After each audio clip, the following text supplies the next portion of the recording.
Oi gente, tudo bem? Bom, eu me chamo Sara Laíse e a minha parte aqui na Eduvita é trazer conteúdos de história pra você. Ah, Sara, mas de história? História é tão chata, pra que história? Não, história é muito legal, eu vou te mostrar como história é tão... It's not a game, it's a rich thing. Tá? Eu vou te trazer conteúdos de história não de uma forma passiva, decorativa, só data, nome de fulano e os principais acontecimentos que os livros didáticos trazem. Não, vou te trazer vários outros acontecimentos que o livro didático não te mostra ou se mostra, não se aprofunda, tá bom? Então vem comigo. Bom, no nosso primeiro vídeo nós vamos falar um pouco sobre a chegada dos portugueses no Brasil. Não diretamente isso, como os portugueses desembarcaram aqui, não. Vou te fazer vários vídeos contando um pouquinho de como o que ajudou eles a chegarem até o Brasil, tá? Então, quando a gente vai começar a falar sobre o descobrimento do Brasil, o que pra mim também é um termo muito complicado de se achar, até mesmo porque descobrir significa achar, ou seja, ninguém tinha explorado antes, a gente sabe que não é bem essa versão, né? Já tinham pessoas aqui habitando as terras do Novo Mundo. Então, eu vou te explicar como até os portugueses chegarem ao Brasil, tá bom? Mas para a gente poder entender isso, a gente precisa começar falando de expansão marítima europeia. Quando a gente vai falar de expansão marítima europeia, a gente pode começar pensando por três eixos: grandes embarcações, descobertas, entre aspas, e imaginário. Imaginário, Sara, é o que eu penso, o que você pensa? Não. É a marca? É a loja? Também não, princesa.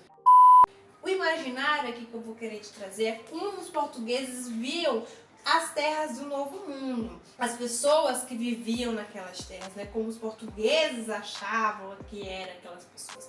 Porque até então, né, no século XIV, os portugueses, os europeus acreditavam que nas terras então desconhecidas viviam criaturas horrendas, criaturas monstruosas, ou como diz o nosso primeiro historiador, né, para muitos o nosso primeiro historiador, Frei Vicente de Salvador, aqui era uma porção de terras imaturas, onde abrigavam as regiões infernais do mundo. Olha que linda essa descrição, né? Essa questão da visão do diabo, né, daqui ser um inferno, a Laura de Mello traz bastante no livro dela, O Diabo e a Terra de Santa Cruz. Eu vou trazer mais um pouquinho para vocês, um pouquinho mais lá pra frente, quando a gente for justamente falar de imaginar, tá? Mas aqui a gente vai focar em grandes navegações e nas descobertas. Então vem comigo. Para a gente poder entender como aconteceu as navegações, a gente precisa entender como a Europa se encontrava, né, historicamente naquele momento. A Europa, antes do século XV, ali na segunda metade do século XIV, ela tinha sido devastada pela peste negra, né, pela peste bubônica. Isso causou um grande impacto na questão da densidade populacional e também gerou um desdobramento no processo produtivo ali nas relações comerciais e econômicas com os feudos. A Europa, que então era vista para os muçulmanos, que tinha ali o domínio do comércio econômico da região do mar Mediterrâneo, como um lugar atrasado para ele, tá bom? Era considerado um lugar atrasado, sem nenhum conhecimento científico, sem nenhum conhecimento tecnológico, uma galera assim, não tá nem aí pra nada.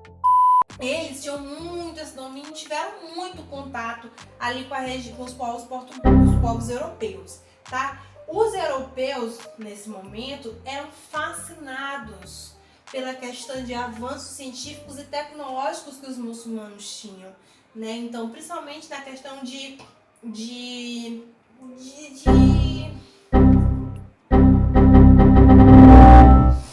Você é vergonha da profissão! Seus avanços tecnológicos e conhecimentos científicos influenciaram bastante e fascinaram os europeus que no início da Idade Moderna vão começar a investir nas grandes navegações, né? Então nas expansões marítimas. A chegada da Idade Média para a Europa não é um evento assim que todo mundo diz assim: olha que linda a Idade Moderna chegando, vem amiga, vem, vamos te aceitar todas as inovações que tu traz pra gente.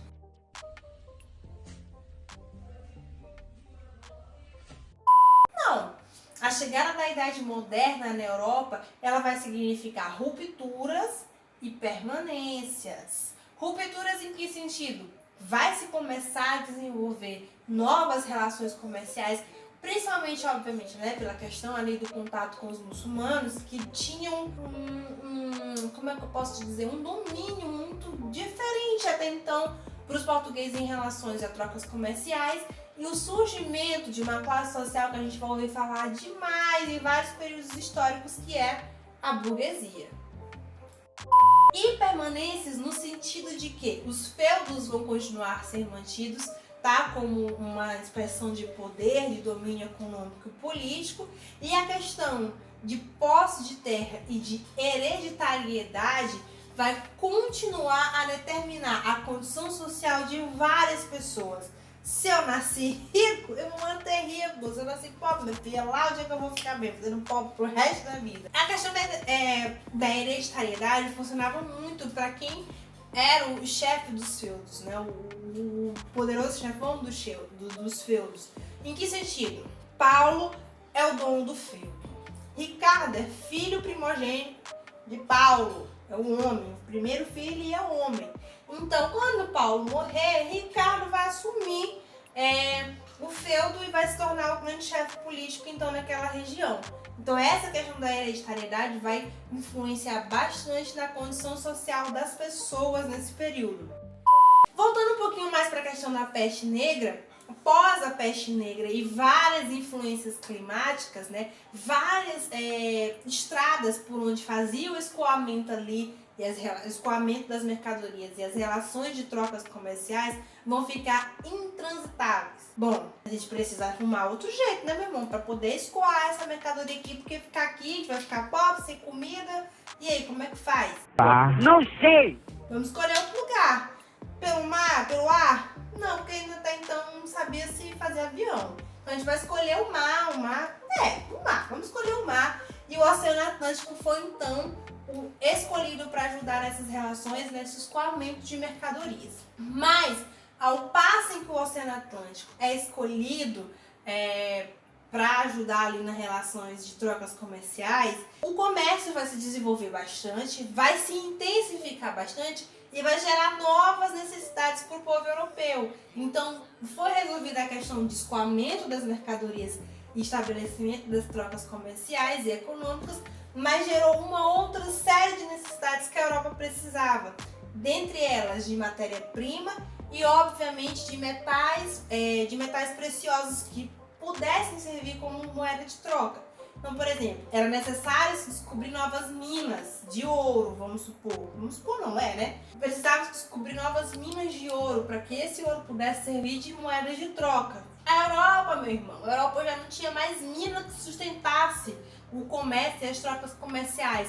Então era necessário, mais uma vez, achar uma nova saída. A África e a costa litorânea da África serviu como um ponto de exploração em busca desses metais preciosos e também futuramente como um ponto de exploração de mão de obra, que seriam os escravos que viriam para o Brasil. Dentre várias nações, na verdade, europeias, como Inglaterra, Espanha, Portugal vai se tornar a pioneira na questão de expansão marítima e de criar as embarcações, as grandes...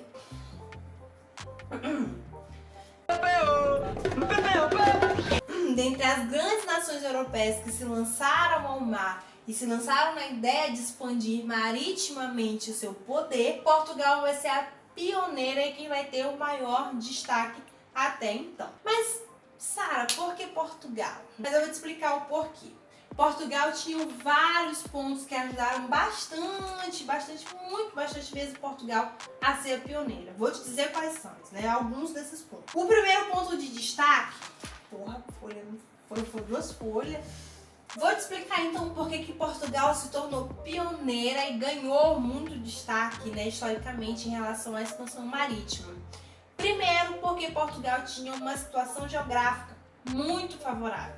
A gente sabe que Portugal é virada a sua costa toda para o Oceano Atlântico, então isso ia facilitar bastante o lançar ao mar as suas embarcações e o desenvolvimento dessas embarcações, né? Portugal, até mesmo porque essa questão de estar virada ali para o Oceano Atlântico já foi considerado como o fim do mundo, tá?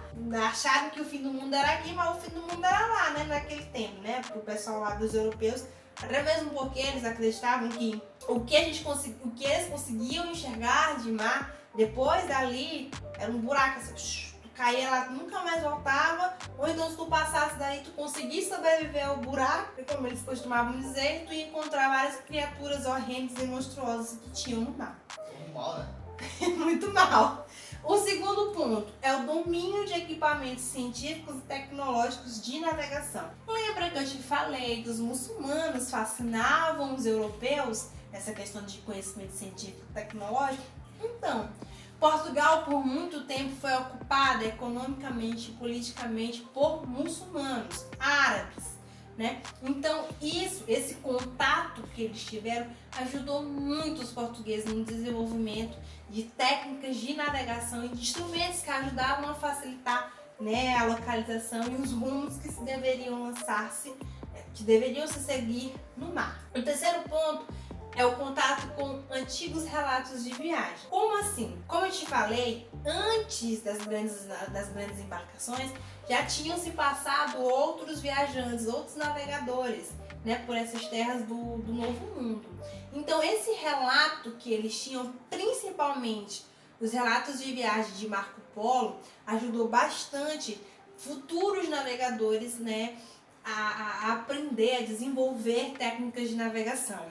Por quê? Eles tinham um costume de fazer um diário de bordo, então todos os dias eles relatavam o que aconteciam no mar, diziam situação geográfica, etc. Então, isso nas universidades que formaram os navegadores europeus, os portugueses, então, ajudou bastante a ter o conhecimento de como é mais ou menos, porque a gente aprende mais na prática também, como era a situação no mar, tá? Um outro ponto também, obviamente, eu acredito que seja um dos principais, é a questão do Estado forte, a formação de um Estado forte português. Estado, Sara, Estado. Vocês têm que entender que tudo sempre foi dinheiro. Então, a formação de um Estado forte era necessária porque precisavam de dinheiro para construir os barcos, gente. Precisava de dinheiro para contratar homens para irem nessas embarcações e nessas viagens que duravam meses, tá? Então, por trás desses empreendedores que tinham a vontade de ter um domínio maior econômico e de exploração, era necessário ter um Estado que garantisse dinheiro para pagar homens e construir os barcos e também para que dessem proteção a esses navegadores, ou seja, desenvolver ainda mais a tecnologia de navegação. E aí, é nesse momento em que vai se estabelecer grandes relações de trocas políticas e econômicas. E sem sombra de dúvidas, centralizar a monarquia portuguesa, tomar o poder da região de Portugal da mão dos muçulmanos foi um ponto principal para que Portugal ganhasse esse pioneirismo e esse destaque quando o assunto é expansão marítima. Isso é assunto para um próximo vídeo que eu vou te contar ainda mais sobre a questão da centralização de Portugal e como os portugueses chegaram até o Brasil. Mas antes de tu ir para o próximo vídeo, que o link está aqui na descrição de baixo, dá um like, inscreve no canal e comenta. Diz o que você achou que precisa melhorar, que eu vi suas dúvidas, que eu vou te ajudar. Se inscreve também!